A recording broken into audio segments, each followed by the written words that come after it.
Olá, hoje na nossa série Falando de Política, nós não vamos falar com um político propriamente, mas com um especialista e um defensor dos direitos da infância e dos adolescentes, que é o Dr. Paulo Afonso Garrido de Paula, que é Procurador de Justiça do Estado de São Paulo e meu professor na Pontifícia Universidade Católica de São Paulo. Tenho esse prazer. Dr. Paulo, muito obrigado por participar aqui da nossa série. Eu que agradeço o seu convite, Breno. É uma grande satisfação ter a possibilidade de colaborar nesse processo também, que não deixa de ser um processo de formação e de informação. Obrigado. Bom, Dr. Paulo, antes da Constituição de 88 e do Estatuto da Criança e Adolescente, nós tínhamos uma certa diferenciação muito negativa entre o que se chamava crianças e adolescentes e aquilo que se chamava menores, que eram os relegados, pessoas com poucas condições e infratores. Então, o senhor podia falar um pouquinho qual a importância do Estatuto e como se deu esse processo evolutivo no nosso ordenamento jurídico? Olha, até a Constituição de 1988, a legislação, seja a própria Constituição Federal então em vigor, e o Código de Menores, se utilizava do vocábulo menor. E menor acabou adquirindo um significado sinonímico próprio de malfeitor, bandido, trombadinha. Então menor sempre era o filho do outro. E o filho da gente era criança e adolescente, o João, a Maria, o José, o Francisco e assim por diante. Muito bem, a Constituição da República, ela, quando tratou dos direitos dos menores, acabou proscrevendo a utilização do termo menor, entendendo que deveria tratar todos como crianças e adolescentes, porque daí não haveria nenhum tipo de distinção de raça, de religião, de condição econômica, de condição social, criança é criança, adolescente é adolescente. Então a Constituição da República, em 1988, ela disciplinou os direitos da criança e do adolescente. E coube ao legislador ordinário, no Código no Estatuto da Criança e do Adolescente, definir criança como uma pessoa até 12 anos de idade incompletos e adolescente até lá entre 12 e 18. E mais, o Estatuto, ao disciplinar esses direitos da criança e do adolescente, e essa é a grande inovação do Estatuto, colocou crianças e adolescentes como sujeitos de direitos. Crianças têm direitos e esses direitos podem ser exercitados frente à família, frente à sociedade, frente ao Estado. O que aconteceu de mais importante? Criança deixou de ser objeto de intervenção do mundo adulto e passou a ser um sujeito. Participa do mundo das relações jurídicas da mesma forma como adulto. Criança, é um ser humano como outro qualquer e tem direitos independentemente da idade. E olha que a Constituição Federal, no caput do artigo 15, ela já define e proíbe qualquer discriminação, inclusive relacionada à idade. Então, criança tem direitos e pode exercitar esses direitos frente à família, frente à sociedade, frente ao Estado. Bom, um tema que não pode deixar de faltar aqui é a violência. A violência que é cometida tanto contra jovens, como aquela cometida pelos jovens. Um caso já faz algum tempo que ocorreu, mas para mim pessoalmente é muito doloroso, foi o assassinato da Liana Friedenbach, que foi minha colega no Colégio Bandeirantes. Então, que o assassino foi o Champinha, e que por condições aí acabou ficando pouco impune. Bom, o senhor é a favor, o senhor acha que a redução da maioridade penal é uma medida eficaz? Ou quando há adultos envolvidos, o que poderia ser feito para evitar essa impunidade que é gerada, Olha, eu tenho dito já há muitos anos, e sou talvez um dos responsáveis pelo fato de que a responsabilidade penal hoje está fixada aos 18 anos na Constituição Federal, porque defendia a época da Constituinte, através de artigos, de livros, de debates, exatamente que a matéria deveria ir para a Constituição, somente estava no Código Penal, exatamente para evitar que depois de um crime grave, bárbaro, chocasse a opinião pública, que nesse clima emocional fosse produzida alguma alteração no Código Penal e isso levasse a uma modificação do sistema de forma irrefletida.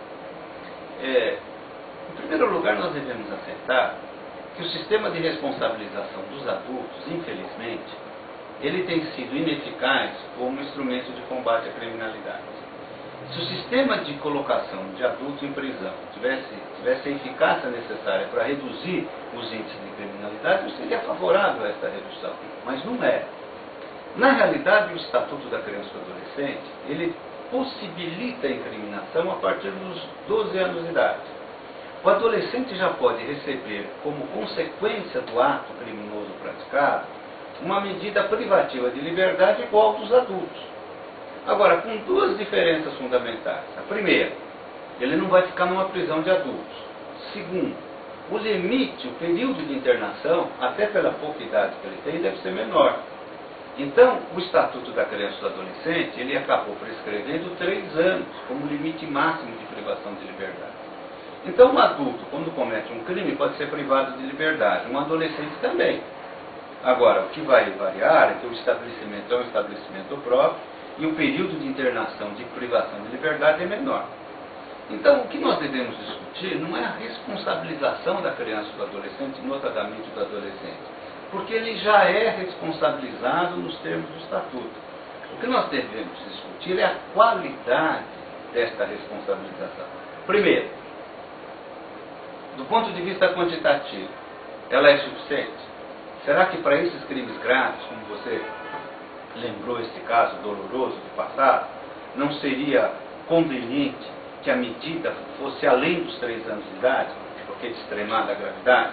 Então, a questão, em primeiro lugar, é da quantidade. Talvez a lei, eu tenho até um projeto nesse sentido, que já discuti uns anos atrás, uns 2 anos, quando começou novamente essa história, e eu defendo, né, que para atos infracionais considerados de extremada gravidade, assim declarados por sentença, possa haver prorrogação da medida de internação por mais de 3 anos.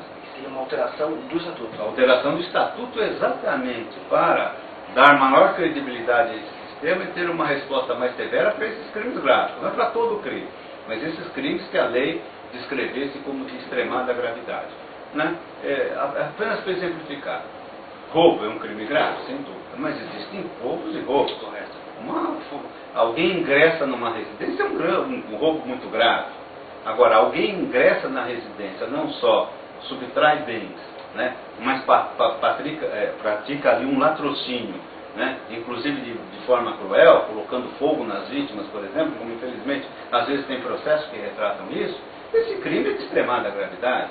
O do João Hélio, lá no Rio de Janeiro, garoto que foi arrastado, né? Ora, esse crime é um crime de extremada gravidade. Se o juiz declarar assim por sentença, possibilitaria então, né, a prorrogação da medida de internação por mais tempo do que aqueles 3 anos. Agora, além disso, é necessário discutir uma outra questão, que é a qualidade da medida de internação. Não é só o tempo, a qualidade. Né? Ou seja, o sistema de ressocialização, de cumprimento das medidas socioeducativas, hoje aqui no estado de São Paulo, desenvolvidos pela Fundação Casa, são suficientes, são adequados na tentativa dessa ressocialização? Melhora muito, né? Tem eficácia? Vão garantir, Breno, a eficácia? Ou seja, ninguém pensa numa instituição redentorista como no passado, né? Isso não vai ser uma linha de produção que o menino vai entrar malzinho e depois de algum tempo ele vai ser bonzinho. Isso não vai acontecer. Todavia você tem que garantir possibilidade. Bom, através da aquisição de mecanismo que ele consiga, na saída, enfrentar os desafios do convívio social sem os recursos da violência. O que se gostaria que nessas instituições, né, ele recebesse o necessário, adquirisse um patrimônio pessoal que o possibilitasse esse enfrentamento dos desafios do convívio social sem violência. Por exemplo, uma capacitação profissional. Capacitação profissional, escola, desenvolvimento de valores, né? O desenvolvimento de uma cultura de paz, da não violência, que eu acho que é muito importante, né?